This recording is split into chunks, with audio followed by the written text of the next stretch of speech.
Deus, meus queridos irmãos, tem feito muitas formas e usado muitas formas, muitos modos de mostrar a sua vontade. Se nós olharmos um pouco para aquilo que foi a história bíblica, nós vemos como o povo de Israel, a dado passo, saiu do Egito, teve uma travessia pelo deserto até chegar à terra prometida e durante 40 anos foi guiado passo a passo todo aquele caminho de duas formas, uma de dia, outra de noite. E de dia Deus mostrava aquela coluna de fumo. À noite, porque a coluna de fumo podia ficar meio escura, meio imperceptível, Deus colocou a sua coluna de fogo. E quando a coluna de fogo ou de fumo avançava numa determinada direção, o povo seguia nessa direção. Quando essa coluna parava, o povo parava, era sinal que deveria ficar ali. Mais tarde, nós vemos como Ananias, um homem de Deus no Novo Testamento, foi chamado por Deus, teve uma visão para ir ter com um homem chamado Saulo de Tarso, e foi ajudá-lo a entender a visão que o próprio Saulo tinha tido e compreender isso e ajudá-lo no processo de conversão. Tempos mais tarde, um apóstolo do Senhor Jesus, Pedro, recebeu uma visão, a visão de um lençol que tinha em si mesmo um conjunto de animais. E como Deus disse a Pedro, mata e come. E Pedro reagiu, mas Deus mostrou-lhe nessa visão qual era a sua vontade. E a vontade de Deus é que os gentios, os não-judeus, também pudessem ser receptores da mensagem preciosa da salvação. Ao próprio apóstolo Paulo, anos mais tarde, numa das suas viagens missionárias, em que o apóstolo Paulo estava direcionado para um determinado ponto, Deus deu-lhe uma visão. Apareceu-lhe um varão da Macedónia e, através disso, aquele clamor, passa à Macedónia e ajuda-nos. Deus, no passado, tem usado os mais diversos métodos para mostrar a sua vontade e guiar o seu povo. Mas todos estes que eu descrevi são exceções. Aquilo que podemos dizer é a manifestação, a revelação comum da vontade de Deus para cada um de nós. Nós não temos que ser guiados por uma coluna de fogo, não precisamos necessariamente ter uma visão especial da parte de Deus para saber qual é a sua vontade. No entanto, a vontade de Deus para cada um de nós quer ser revelada, se é que não foi já, para que nós possamos ser obedientes a essa mesma vontade.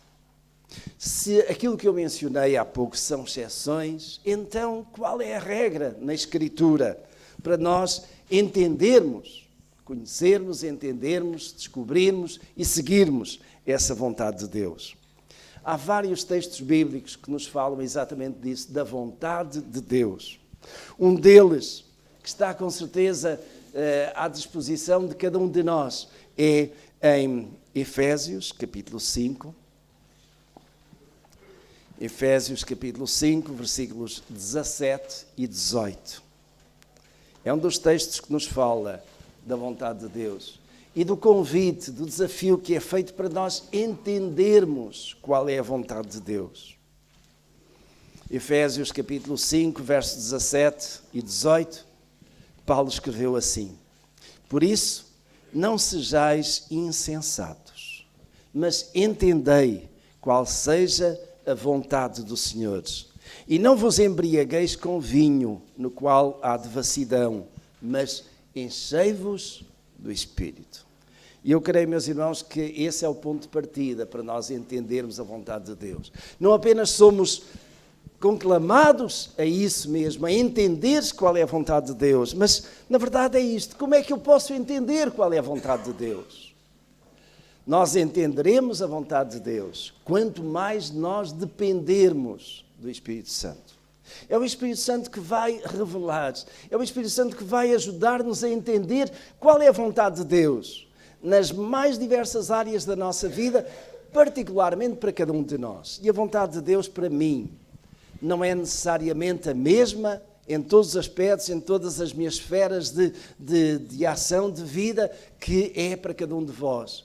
Há certos aspectos que são comuns na vontade de Deus, mas há outros que são muito específicos. Meus irmãos, eu encontro na Escritura, em 2 textos, um do Antigo Testamento, outro do Novo Testamento, aquilo que eu considero os requisitos básicos, 4 requisitos básicos, ou condições essenciais para entendermos qual é a vontade de Deus. O primeiro deles, em Provérbios, e volto a referir, a Escritura fala várias vezes da vontade de Deus. Provérbios, capítulo 3. Provérbios, capítulo 3, versículos 5 até 8. Aqui encontramos 2 dessas condições. E o autor, o homem sábio, deixa-nos aqui bem claro. Provérbios, capítulo 3, verso 5. Confia no Senhor de todo o teu coração e não te estribes no teu próprio entendimento. Reconhece-o em todos os teus caminhos e Ele endireitará as tuas veredas. Não sejas sábio a teus próprios olhos. Teme ao Senhor e aparta-te do mal. Isso será saúde para a tua carne e refrigério para os teus ossos. Meus irmãos, aqui neste texto eu encontro 2 características, 2 condições, 2 requisitos para entendermos a vontade de Deus. O primeiro deles é fé. Sem fé nós não vamos conseguir entender a vontade de Deus.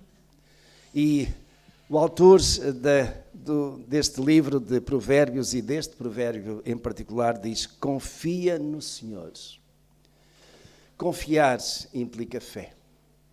É realmente estarmos prontos a, de algum modo, nos colocarmos nas mãos daquela pessoa em quem confiamos. Confia no Senhor. E aquilo que ele diz é: confia no Senhor, não numa parte só do teu coração, não só em parte, mas confia no Senhor de todo o teu coração. De facto, de uma forma que seja total, de uma confiança que é absoluta, que não põe em causa, porque sabe que naturalmente o Senhor quer o melhor para nós.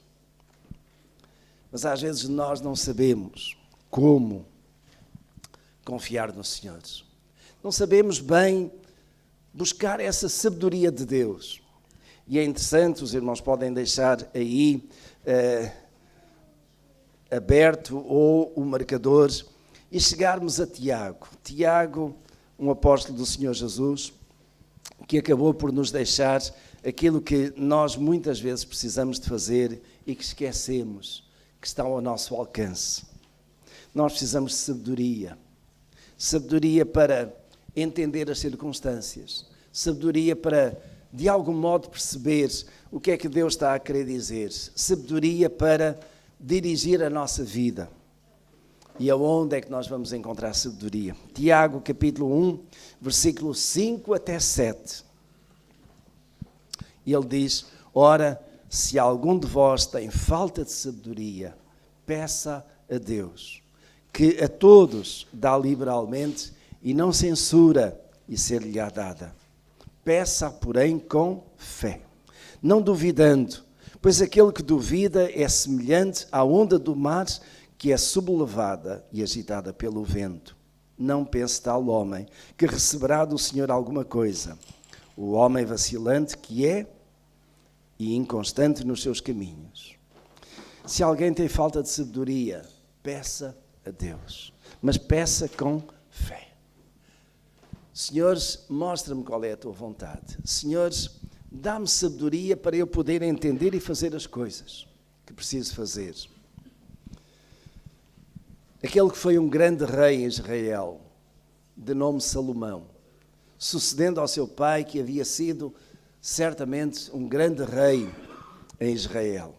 Porventura, maior rei de todos os tempos. Aquele rei que os judeus nos dias de Jesus tinham grande saudade que pudesse voltar e de algum modo alguém se assemelhar a ele. Mas Salomão começou a reinar, era ainda muito jovem.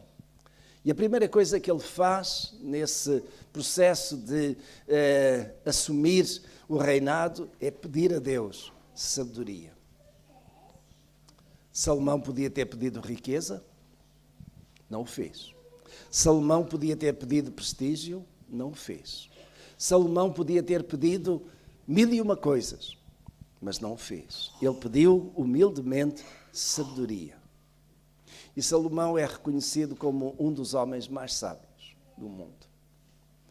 A verdade seja dita, é que Salomão foi um homem sábio durante os primeiros anos, mas depois, mais tarde, essa sabedoria foi por água abaixo, sabemos. Porque Salomão acabou por se deixar levar por tanta idolatria. E o seu coração veio a ser pervertido. Aquilo que ele tanto pediu a Deus, para que pudesse, como rei, cumprir a vontade do Senhor, acabou por ser derrubado tempos mais tarde. Porquê? Porque ele abandonou essa sabedoria, abandonou o temor do Senhor. E as muitas mulheres lhe perverteram o entendimento, diz a Escritura. Mas se alguém tem falta de sabedoria, se você e eu precisamos de saber claramente qual é a vontade do Senhor, então pedimos com fé sabedoria da parte do Senhor. E a sabedoria é tão simplesmente isso: Senhor, mostra-me o que é que eu devo fazer diante desta situação, qual é a atitude certa que eu devo tomar, qual é o caminho a seguir, quando às vezes nos sentimos numa encruzilhada em que não sabemos bem para onde ir. Então pedimos: Senhor, dá-me sabedoria, dá-me entendimento, para que eu possa fazer a escolha certa. E reparem, meus irmãos, há aqui já envolvido neste processo de buscar a vontade de Deus duas coisas. Primeira, esta fé que o Senhor nos vai mostrar. Segundo, a oração, a comunhão com Deus, de que eu vou falar uma vez e outra, que está aqui no processo. É através de uma intimidade com Deus que nós conhecemos melhor o coração de Deus. E quando o coração de Deus se abre e nós chegamos lá ao coração de Deus, então naturalmente que Ele vai abrir e fazer derramar sobre nós todas as coisas. Então a primeira condição, o primeiro requisito para nós entendermos claramente a vontade do Senhor é fé. Confia no Senhor de todo o teu coração. E depois ele até diz: não te estribes no teu próprio entendimento. Porque às vezes nós teimosamente queremos seguir o nosso caminho, achamos que é por ali. Eu há pouco referi a situação de Paulo. Paulo estava determinado, como grande missionário que foi, como homem de grande garra, de grande dedicação, de grande entusiasmo. Ele estava determinado a ir numa determinada direção. Ele queria, de facto, ir para um determinado lugar e continuar a sua obra missionária. Mas é curioso, o texto bíblico diz claramente: mas o Espírito o impediu. E nesse processo de que o Espírito o impediu, de facto, Paulo, que era dependente da ação do Espírito Santo, entendeu que não era a sua vontade, mas Deus tinha outro plano. Há pouco nós cantamos: não a minha estratégia, mas o teu plano. Paulo tinha uma estratégia montada em termos de obra missionária, mas Deus alterou o plano. E ele foi sensível a isso, e claramente que o Espírito o impediu de ir numa determinada direção. E para isso Deus mostrou, através daquela visão do varão da Macedónia: passa à Macedónia e ajuda-nos. Às vezes, meus irmãos, o plano de Deus para nós não parece tão claro. Mas quando nós o entendemos, quando nós queremos realmente o plano de Deus na nossa vida, então nós ficamos com esta sensibilidade. E queremos que o Senhor, que quer o melhor para nós, e quando nós nos colocamos nas mãos dEle e estamos no centro da vontade de Deus, Ele vai mostrar-nos qual é o caminho. Às vezes não é por onde nós pensamos, não é daquela forma, mas o plano de Deus claramente vai-se mostrando. Às vezes, meus irmãos, eu creio que um passo de cada vez. Vou contar-vos muito brevemente uma situação. Quero dizer aos irmãos que seguramente há 30 anos atrás eu não pensava estar em Matosinhos. A minha vida, da minha família, estava construída em Cascais, na zona de Lisboa, e era por ali que estávamos. E nos sentíamos bem. Eu nasci em Cascais. O norte não me dizia grande coisa. Mas quando Deus mostrou que era Matosinhos, aquilo que nós fizemos foi simplesmente ser obedientes à chamada de Deus. E há 27 anos, exatamente em fevereiro, nós viemos para Matosinhos pela primeira vez. Há 30 anos eu diria, Matosinhos está fora dos meus planos. Mas o plano de Deus era outro. E aquilo que nós fizemos foi, exatamente como o apóstolo Paulo diz, eu fui obediente à chamada, à orientação de Deus. E meus irmãos, pela fé nós viemos. Mas também viemos em obediência a uma chamada. E esse é o segundo aspecto. É a segunda condição que nós precisamos de considerar e que está claramente, e voltamos a Provérbios, capítulo 3, está claramente no verso 6. No verso 6 de Provérbios, capítulo 3, diz: reconhece-o em todos os teus caminhos e ele endireitará as tuas veredas. Reconhece-o em todos os teus caminhos. Reconhece-o em todas as tuas decisões. Reconhece-o em todas as áreas da tua vida.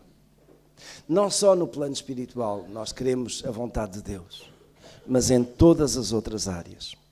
Meus irmãos, desde muito jovem que eu aprendi uma coisa muito interessante de um líder da Mocidade para Cristo, na altura, pastor Moisés Gomes. E ele dizia que cada um de nós tem que fazer 3 escolhas na vida, 3 escolhas importantes, qualquer uma delas começada pela letra C. Nós precisamos de escolher o Cristo da nossa vida, precisamos de escolher a nossa carreira, precisamos de escolher o companheiro ou a companheira da vida. 3 escolhas começadas pela letra C.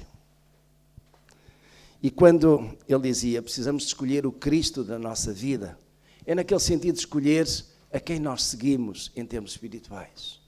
Quem é que está como nosso mentor em termos de fé, em termos de vivência cristã? Quem é que realmente orienta a nossa vida espiritual? Então é a escolha do Cristo.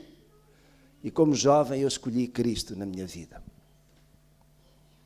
Andava na Igreja Católica porque naturalmente tinha sido o caminho que os meus pais mostraram. Mas cheio de dúvidas, cheio de questões, às vezes procurava debatê-las com o padre que eu conhecia, que era amigo, mas as dúvidas continuavam lá.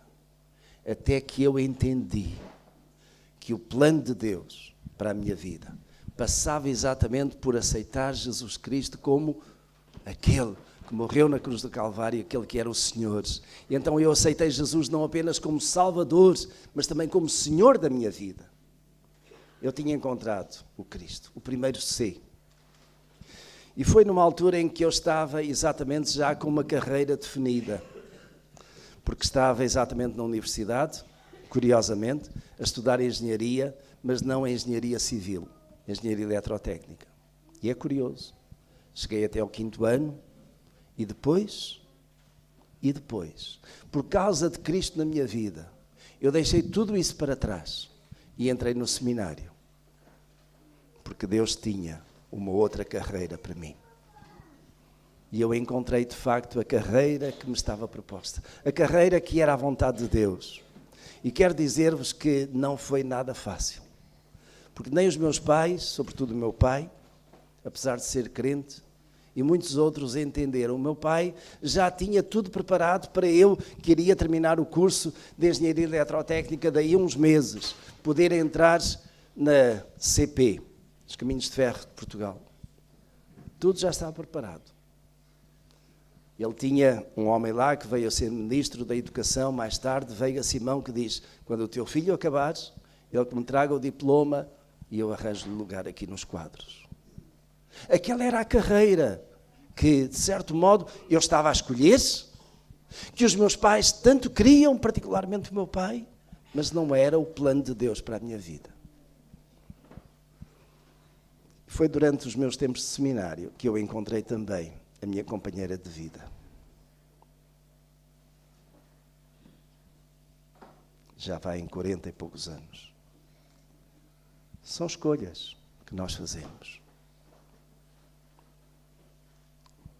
Naturalmente que tive outras opções de namoradas, mas ela era a escolhida de Deus para mim. E, meus queridos, com isto mostrar que reconhece-o em todos os caminhos da tua vida.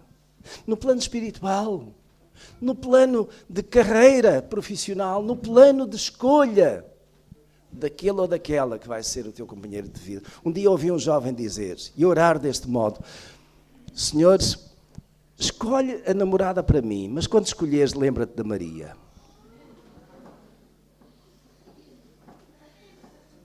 Quando escolheres, lembra-te da Maria, porque é da Maria que eu gosto. Mas será a Maria? Quando nós colocamos a nossa vida nas mãos de Deus, Ele é capaz de deixar claro qual é a sua vontade, porque Ele sabe o que é o melhor para nós. A nós, às vezes, parece-nos uma coisa, mas o melhor de Deus para nós é aquilo que vem dEle.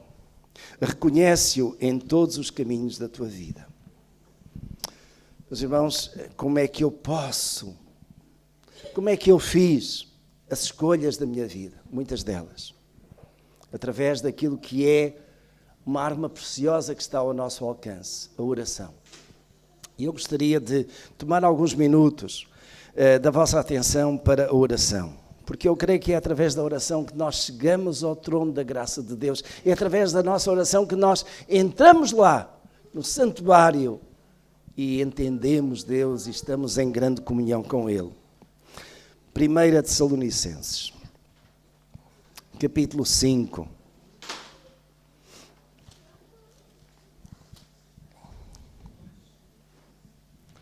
Primeira Tessalonicenses, capítulo 5, versículos 17 e 18. De uma forma tão simples, tão direta, o apóstolo Paulo escreve assim: orai sem cessar. Em tudo dai graças, porque esta é a vontade de Deus em Cristo Jesus para convosco.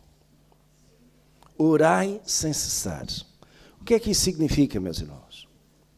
Significa que em cada dia, naquilo que eu estou a fazer, onde quer que seja, eu posso estar em espírito de oração. O que é isso de estar em espírito de oração? Podemos às vezes não separar aquele tempo que nós até podemos fazer quando estamos em casa, tranquilamente, no nosso tempo devocional. Aqueles 10 minutos, aqueles 15 minutos, ou meia hora que seja, mas diariamente, onde quer que estejamos, o nosso pensamento, a nossa oração silenciosa é dirigida para Deus. E orar sem cessar significa isso. Meus irmãos, deixem-me aqui, sem mais delongas, colocar isto diante de vós. Nós precisamos muito, como igreja, de orar. E de orar neste espírito de orar sem cessar. Há várias situações que são do conhecimento de alguns. Eu conheço outras, para além dessas, que demandam de nós este orar sem cessar, este espírito de oração continuada. Desde logo, meus irmãos, temos sentido que, desde que nós lançámos esta campanha, esta dinâmica de células nos vários lares, que o diabo se manifestou de uma determinada maneira. E outras situações que têm acontecido, nós sabemos que o diabo não está satisfeito quando a igreja, de algum modo, ora, quando a igreja investe em termos espirituais, investe em termos de evangelização. Eu gostaria, meus irmãos, esta ideia ocorreu-me particularmente ontem. Porque é que nós não constituímos grupos de oração para cada dia da semana? Tem uma folha lá na mesa à entrada, para segunda-feira, terça-feira, quarta até domingo. E tem vários retângulos. Escolha, e este é o meu desafio como pastor, escolha um dia da semana seja à segunda-feira, seja à terça, esse vai ser o seu dia de oração. Qualquer que seja o lugar onde estiveres, qualquer que seja a hora, quando se lembrares, ore. Não precisas estar a retirar-se. No lugar onde está, pode estar na secretária, pode estar no seu lugar de trabalho, em espírito de oração, ore. E ore por quem? Ore por si, pelos seus familiares, ore pelas células, ore pela salvação das pessoas, ore pelos irmãos e irmãs, ore por aqueles que você sabe que têm uma necessidade. Ore. E se nós tivermos 10, 15 pessoas em cada um destes dias, a igreja está toda mobilizada em oração, e de segunda a domingo, de segunda a domingo, de segunda a domingo, nós estamos em oração. E este é um aspecto do orar sem cessar. Em espírito de oração, nós levamos as cargas uns dos outros. Em espírito de oração, nós buscamos a vontade de Deus para a nossa vida. Em espírito de oração, nós vamos ver a manifestação do Senhor na vida da nossa igreja, resolvendo conflitos, tratando de problemas, entendendo aquilo que é a vontade do Senhor para a nossa vida. Porventura, nestes 3 aspectos, a escolha do Cristo, implicando salvação de pessoas. Nas células, no evangelismo pessoal, seja no que for. A escolha da carreira, porque há jovens que precisam de orientação, de saber o que é que Deus quer para eles. A escolha do companheiro ou da companheira, e por companheiro ou companheira não estou a dizer aqui das uniões de facto. Estou a falar de casamentos sérios, casamentos de compromisso. Mas, meus irmãos, são escolhas importantes a par de outras que nós temos que fazer. A par de outras. Precisamos da sabedoria do Senhor. Precisamos de orientação do Senhor. Precisamos saber o que fazer. Às vezes em momentos tão críticos, em que parece que nos sentimos numa encruzilhada e não sabemos para onde ir. Então, eu gostaria de convocar a igreja para esta oração conjunta de segunda a domingo. E, por favor, quando saírem, aqueles que desejarem, escolham neste momento, na vossa mente, não tem que ser por famílias. Dentro da família, um pode ser à segunda-feira, outra à quarta, outra à sexta. Mas escolham o dia. E durante esse dia, em cada semana, quando tiver uma oportunidade, ore ao Senhor, para que realmente Deus toque na sua vida, toque na vida da sua família, possa fazer, digamos, uma intervenção profunda na vida deste país. Nós ainda na quinta-feira separámos algum tempo para orar pelo Brasil. Temos várias famílias do Brasil e sentimos aquilo que é a necessidade daquele país. Um país que tem tudo para ser grandemente abençoado, mas um país que às vezes está em tanta convulsão. Precisamos de orar pelo Brasil, orar por Portugal, com certeza. Deus tenha misericórdia do nosso país e, de facto, derrama o seu Espírito para a salvação de almas, para tocar nos nossos governantes, para tocar naqueles que nos lideram, para que, de facto, eles sejam responsáveis, comprometidos com aquilo que é o povo, em primeiro lugar. Vamos passar a um outro texto bíblico, no Novo Testamento. Em Romanos, capítulo 12. E aí, meus irmãos, eu encontro 2 outras condições ou características que nos são necessárias, requisitos necessários para buscar a vontade do Senhor. Romanos, capítulo 12. Em Provérbios, encontramos 2, não é? Fé e obediência. Vamos encontrar os outros 2 agora. Em Romanos, capítulo 12. E deixem-me referir, a Sagrada Escritura fala muito da vontade de Deus. Romanos capítulo 12, versículos 1 e 2. Rogo-vos, pois, irmãos, pela compaixão de Deus, que apresenteis os vossos corpos como um sacrifício vivo, santo e agradável a Deus, que é o vosso culto racional. E não vos conformeis a este mundo, mas transformai-vos pela renovação da vossa mente, para que experimenteis qual seja a boa, agradável e perfeita vontade de Deus. Você acredita que a vontade de Deus para a sua vida é boa, é perfeita e agradável? O que é que nós precisamos de fazer para experimentar essa vontade de Deus? Juntar à fé e à obediência outras 2 coisas. Por um lado, a entrega incondicional. a entrega incondicional e depois uma mente renovada. E vamos considerar primeiramente a entrega incondicional. Vejam aquilo que o apóstolo Paulo diz, rogo-vos. Ele faz uma insistência, vem do fundo do seu coração, rogo-vos que apresenteis o vosso corpo, ou os vossos corpos, em sacrifício vivo, santo e agradável a Deus, que é o vosso culto racional. Nós estamos a prestar culto a Deus, mas às vezes pode ser um culto formal, pode ser um culto vazio, pode ser um culto de corpo presente, mas aquilo que é o apelo do apóstolo Paulo é um culto racional, em que a nossa mente está ligada com a mente do Senhor, o nosso coração sente a presença de Deus. E nós fazemos isso quando apresentamos os nossos corpos em sacrifício vivo, santo e agradável a Deus. Sacrifício vivo, ao contrário ou em contraste com o sacrifício morto. E de facto, os judeus em Jerusalém, lá no templo, apresentavam sacrifícios que eram animais mortos. Iam ser mortos. E esses animais, de certo modo, eram como que os bodes expiatórios, em que carregavam sobre si a culpa daqueles que os apresentavam. Mas o apóstolo Paulo está a dizer, esse sistema de sacrifícios passou. Cristo Jesus uma vez já morreu na cruz do Calvário por todas e foi suficiente, como nós cantámos há pouco, Cordeiro de Deus. Não é preciso sacrificar mais animais? Mas aquilo que o apóstolo Paulo está a dizer é que para nós conhecermos, não é conhecer, é experimentar, que é uma outra forma de conhecimento, é viver, não é conhecer apenas intelectualmente, é experimentar, vivenciar a boa, agradável e perfeita vontade de Deus. Para isso, há aqui este requisito, apresentar os nossos corpos em sacrifício vivo.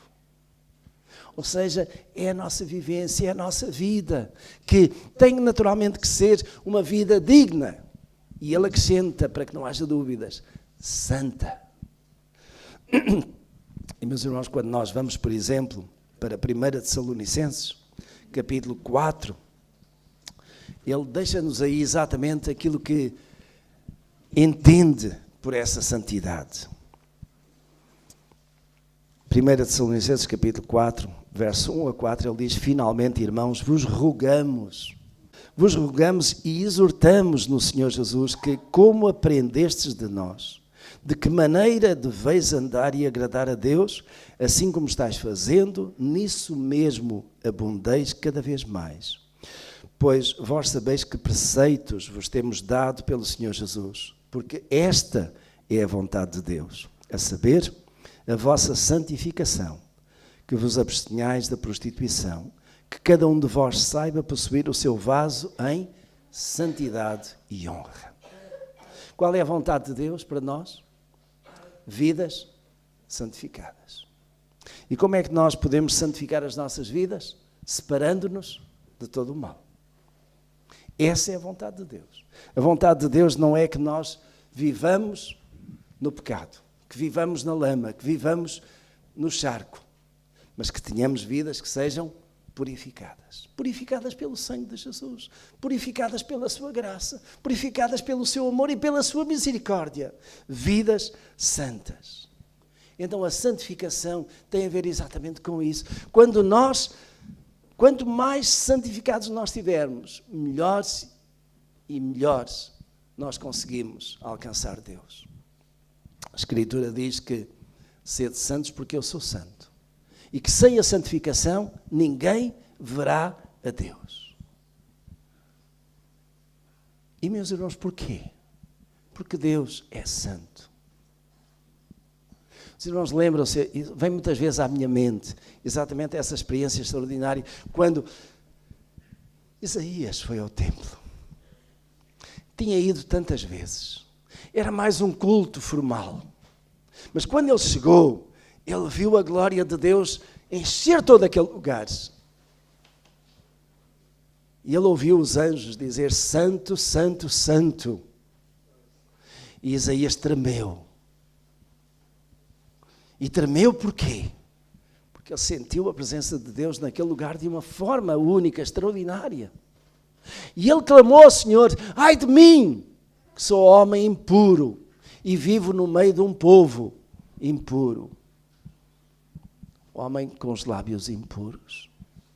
E é curioso, Deus ouviu a oração de Isaías. E naquela altura, ele fez com que o seu anjo pegasse numa brasa que estava lá no altar e a trouxesse e tocasse nos lábios de Isaías. E os seus lábios, que eram impuros, ficaram purificados. E ele pôde louvar ao Senhor e glorificar ao Senhor. Meus irmãos, a vontade do Senhor é que nós sejamos santificados, que sejamos santos. Esse é o verdadeiro culto racional. Não estarmos aqui de corpo presente. Mas se nós não estivermos aqui e sentirmos e deixarmos ser tocados pela presença do Senhor, então entramos vazios e saímos vazios. Mas aquilo que o Senhor quer é que neste lugar nós possamos ter um encontro com Ele, possamos ter essa experiência e possamos sentir que Ele está aqui no nosso meio, do mesmo modo que Isaías sentiu quando foi àquele lugar. Desculpem, mas as minhas pernas estão a tremer. Eu sinto arrepio. O Senhor está neste lugar. E Ele quer tocar nas nossas vidas. Ele quer revelar a sua vontade. Ele quer mostrar aquilo que é o melhor para nós. Porque a sua vontade é boa, agradável, é perfeita. E quando isso acontece e nós a recebemos, então a nossa vida é transformada. Glória ao Senhor. Ele é capaz de fazer isso. Se eu realmente o buscar, se eu me entregar e entregar incondicionalmente e deixar que Ele, na verdade, abra os meus olhos e mostre a sua vontade para mim. Em quarto lugar e último, ainda no texto de Romanos, uma mente renovada. E é interessante aquilo que Paulo escreve. Vejam, meus irmãos, como ele de facto aqui coloca-nos muitas vezes em choque com o mundo à nossa volta, quando ele diz: e não vos conformeis a este mundo, mas transformai-vos pela renovação da vossa mente. Não vos conformeis, mas transformai-vos. São os dois aspectos como que duas faces da mesma moeda. Por um lado, quanto mais eu deixar de me conformar com os padrões sociais deste mundo, quanto mais eu deixar de estar envolvido na imoralidade que caracteriza este mundo, quanto mais eu deixar de estar envolvido e pactuante com a ausência de Deus que existe neste mundo, mais eu me volto para Deus. O não vos conformeis é isso mesmo. É dizer não. Eu por aí não vou.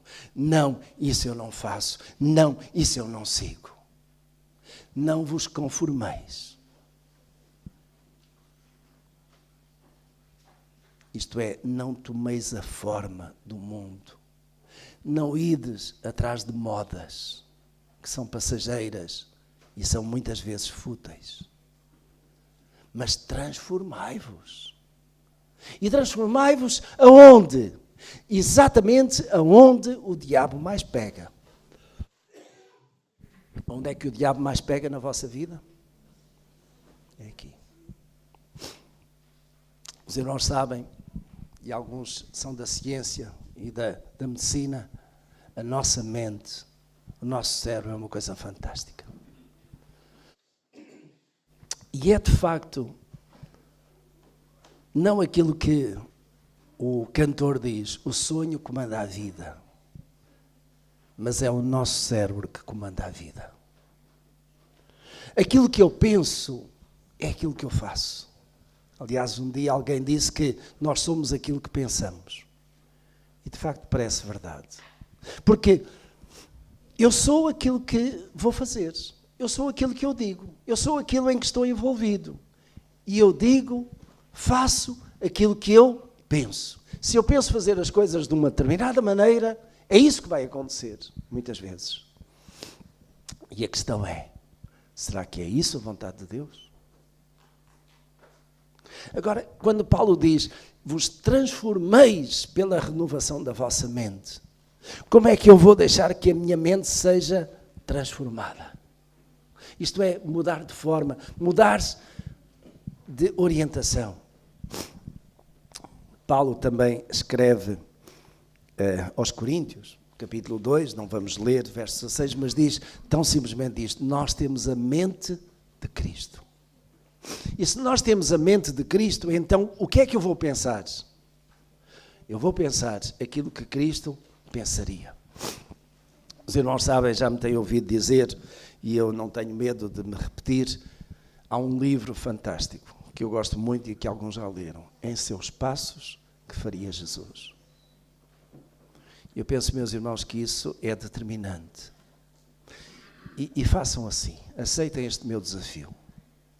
Quando você está para dizer alguma coisa, pense assim, o que é que Jesus diria no meu lugar?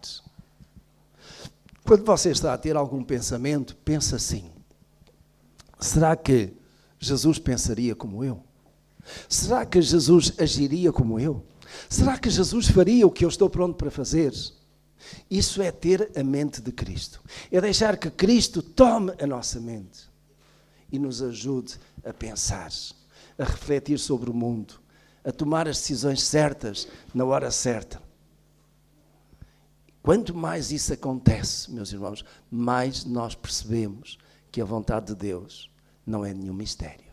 Ela vai se realizar.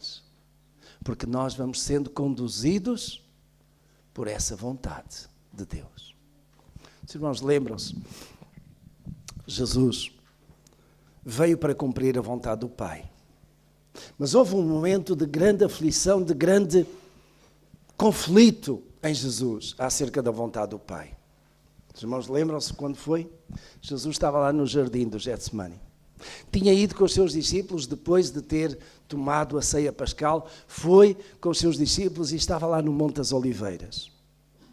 E naquela altura Jesus estava a orar e orou tão intensamente que diz a Escritura, foi como que gotas de sangue. Agora, meus irmãos, a oração de Jesus foi assim: Pai, se é possível, afasta de mim este cálice. Contudo, não se faça a minha vontade, mas a tua. Jesus também se debateu com a vontade do Pai, porque humanamente ele não estava a aguentar mais. Mas ele sabia também que a vontade do Pai é que ele fosse à cruz do Calvário. Foi por isso que Jesus veio. Ainda assim, os discípulos de Jesus, alguns deles, tentaram impedir que Jesus fosse à cruz. Mas ele sabia que a vontade do Pai passava exatamente por aquele sacrifício na cruz. Meus irmãos, eu não creio que a vontade do Pai seja que cada um de nós seja crucificado em alguma cruz. Contudo, o apóstolo Paulo escreveu em Gálatas 2:20, já estou crucificado com Cristo, e vivo não mais eu, mas Cristo vive em mim. E a vida que agora vivo na carne, vivo-a na fé do Filho de Deus, o qual me amou e se entregou a si mesmo por mim. Você está crucificado com Cristo. Quanto mais estivermos crucificados, isto é, quanto mais nós estivermos ligados a Cristo e deixar que Cristo, de facto, controle a nossa mente, controle aquilo que nós dizemos, aquilo que nós fazemos, mais a vontade de Deus é conhecida por nós, é experimentada. E acreditem, meus irmãos, que a vontade de Deus é o que dá melhor fruto para si. Entendei qual seja a vontade de Deus. Como? Através da ação do Espírito Santo. Coisa maravilhosa. Deus deu-nos o Espírito Santo, que trabalha em nós para nos ajudar a entender qual é a vontade do Senhor. Meus queridos irmãos, que Deus vos mostre qual é a sua vontade, em cada dia, em cada circunstância, em cada decisão, porque ireis a experimentar isso.